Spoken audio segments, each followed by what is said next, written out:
नमस्कार दोस्तों, स्वागत है आपका हमारे YouTube चैनल में। आज हम आपके लिए सावन के सोमवार की व्रत कथा लाए हैं। एक समय की बात है, किसी नगर में एक साहूकार रहता था। उसके घर में धन की कोई कमी नहीं थी, लेकिन उसकी कोई संतान नहीं थी।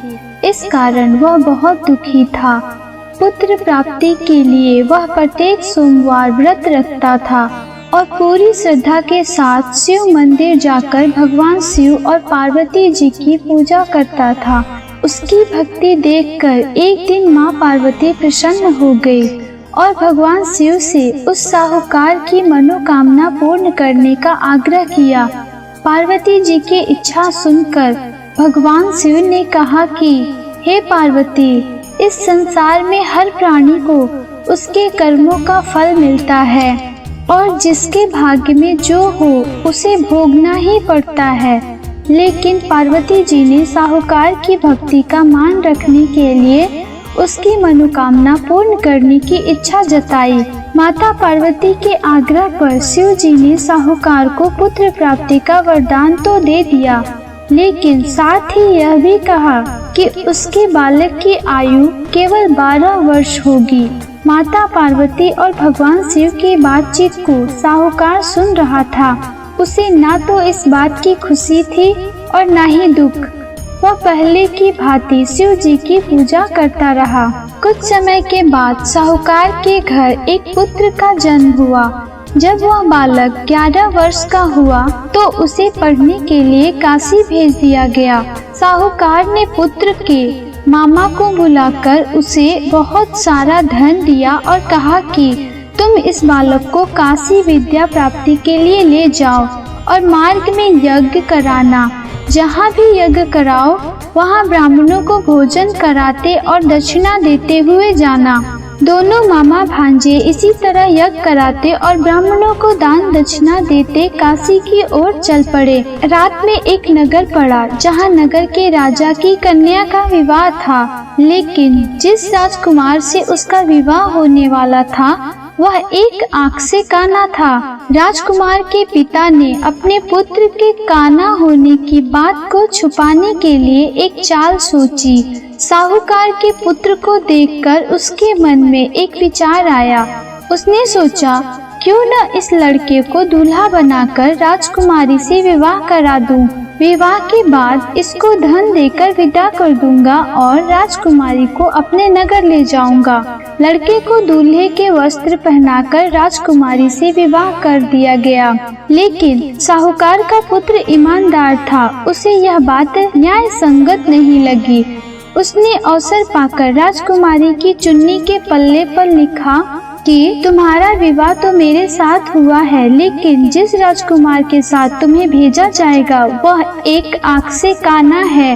मैं तो काशी पढ़ने जा रहा हूँ। जब राजकुमारी ने चुन्नी पर लिखी बातें पढ़ी तो उसने अपने माता पिता को यह बात बताई। राजा ने अपनी पुत्री को विदा नहीं किया, जिससे बारात वापस चली गई। दूसरी ओर साहूकार का लड़का और उसका मामा काशी पहुँचे और वहाँ जाकर उन्होंने यज्ञ किया। जिस दिन लड़के की आयु 12 साल की हुई, उसी दिन यज्ञ रखा गया।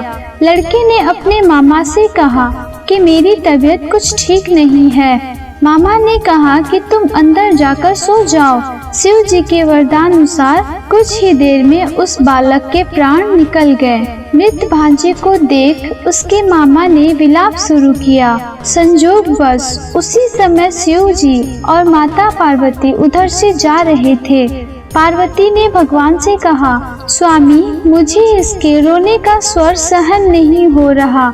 आप इस व्यक्ति के कष्ट को अवश्य दूर करें। जब शिव जी मृत बालक के समीप गए तो वह बोले कि यह उसी साहूकार का पुत्र है जिसे मैंने 12 वर्ष की आयु का वरदान दिया। अब इसकी आयु पूरी हो चुकी है। लेकिन मातृभाव से विभोर माता पार्वती ने कहा कि हे महादेव, आप इस बालक को और आयु देने की कृपा करें, अन्यथा इसके वियोग में इसके माता पिता भी तड़प तड़प कर मर जाएंगे। माता पार्वती के आग्रह पर भगवान शिव ने उस लड़के को जीवित होने का वरदान दिया। शिव जी की कृपा से वह लड़का जीवित हो गया। शिक्षा समाप्त करके लड़का मामा के साथ अपने नगर की ओर चल दिया। दोनों चलते हुए उसी नगर में पहुँचे जहाँ उसका विवाह हुआ था। उस नगर में भी उन्होंने यज्ञ का आयोजन किया। उस लड़के के ससुर ने उसे पहचान लिया और महल में ले जाकर उसकी खातिरदारी की और अपनी पुत्री को विदा किया। इधर साहूकार और उसकी पत्नी भूखे प्यासे रहकर बेटी की प्रतीक्षा कर रहे थे। उन्होंने प्रण कर रखा था कि यदि उन्हें अपने बेटे की मृत्यु का समाचार मिला तो वह भी प्राण त्याग देंगे, परंतु अपने बेटे के जीवित होने का समाचार पाकर वह बेहद प्रसन्न हुए। उसी रात भगवान शिव ने व्यापारी के स्वप्न में आकर कहा, हे श्रेष्ठी, मैंने तेरे सोमवार के व्रत करने और व्रत कथा सुनने से प्रसन्न होकर तेरे पुत्र को लंबी आयु का वरदान दिया है। इसी प्रकार जो कोई सोमवार व्रत करता है या कथा सुनता और पढ़ता है, उसके सभी दुख दूर होते हैं और समस्त मनोकामनाएं पूर्ण होती है। तो दोस्तों, आपको ये कहानी कैसी लगी? कृपया अपने सुझाव हमें कमेंट बॉक्स में बताइए और अगर आप इस चैनल पर नए हैं तो इसे सब्सक्राइब करें और बेल आइकन को भी ऑन कर लीजिएगा ताकि आगे आने वाले सभी वीडियो आप सबसे पहले देख सकें। धन्यवाद।